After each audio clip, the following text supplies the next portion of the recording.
सिंधिया को लगा तगड़ा झटका, मध्य प्रदेश में जाएगी महाराज की सत्ता। बता दें, मध्य प्रदेश की राजनीति हमेशा से सियासी दलों और नेताओं को चौंकाने वाली रही है। ऐसे में गवर्नमेंट के गठन में निर्णायक किरदार अदा करने वाले आदिवासी वोट बैंक को लेकर सत्तारूढ़ बीजेपी और कांग्रेस पार्टी के बीच खींचतान चल रही है। प्रदेश की 230 सीटों वाली विधानसभा में 46 सीटें आदिवासी वर्ग के लिए आरक्षित है और पिछले विधानसभा चुनाव में कांग्रेस पार्टी ने 30 सीटों पर सीधे अतिक्रमण कर लिया था। खैर, वो बात अलग है कि 14 महीने के वनवास के बाद शिवराज सिंह चौहान की वापसी हुई थी और इसमें ज्योतिरादित्य सिंधिया ने निर्णायक किरदार निभाई थी।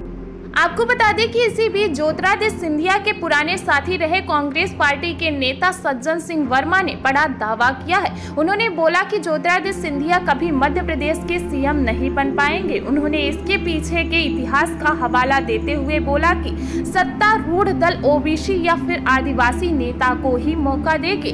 ज्ञात हो कि साल 2018 में कमलनाथ के नेतृत्व वाली कांग्रेस पार्टी गवर्नमेंट का गठन हुआ था, लेकिन 14 महीने बाद मार्च 2019 में कोविड-19 महामारी की आरंभ के समय कांग्रेस पार्टी की गवर्नमेंट गिर गई थी और इस गवर्नमेंट को बीजेपी ने ज्योतिरादित्य सिंधिया की सहायता से एक झटके में गिरा दिया था और फिर चुनाव गंवाने वाली बीजेपी को एक बार फिर से प्रदेश की सत्ता मिल गई और शिवराज सिंह चौहान की ताजपोशी हुई।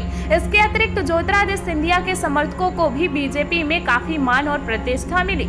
अगले वर्ष मध्य प्रदेश में विधानसभा चुनाव होने वाले हैं। ऐसे समय में सियासी गलियारों में चर्चा है कि बीजेपी ज्योतिरादित्य सिंधिया को भविष्य में मध्य प्रदेश की जिम्मेदारी सौंप सकती है।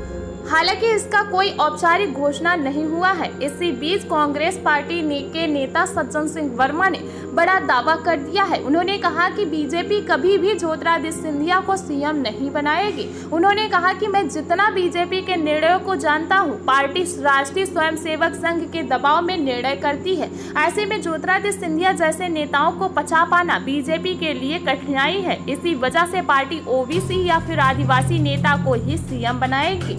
फिलहाल इस मामले में आप सभी का क्या कहना है? कमेंट सेक्शन में अपनी राय जरूर दें। ऐसे ही खबरों से जुड़े रहने के लिए सरोकार इंडिया को सब्सक्राइब करना ना भूलें। सरोकार इंडिया न्यूज़ डेस्क।